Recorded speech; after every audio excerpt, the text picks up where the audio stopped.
Praise God. My God, why have you forsaken me? Marahil ang iba sa ito ay naiisip ito. Joshua, bakit niya nasambit ang mga katagang iyon?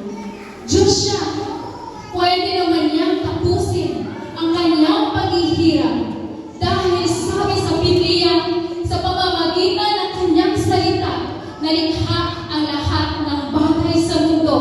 At sa isang salita rin, kaya niyang baguhin ang sitwasyon.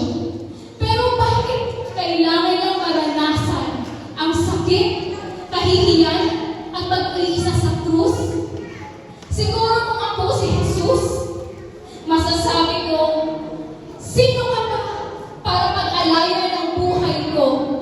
Perpekto ang Diyos, makasalanan ng tao. Pero sa halip, nagpakumbaba ang ating Panginoon.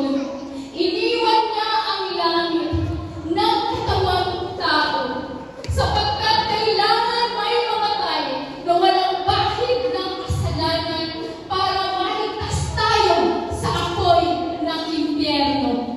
Sabi sa Romans chapter 3 verse 23, ang lahat ay nagkasala at wala nakaabot sa kaluwalhatian ng Diyos.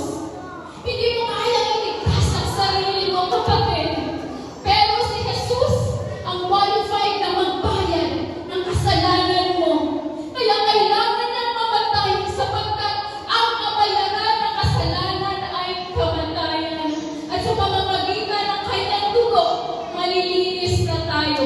Kahit gaano man kapula o kaitim ang kasalanan mo. My God, hindi niya sinabing Father, kundi my God. Dahil sa mga sandaling iyon, hindi niya naramdaman ang intimacy na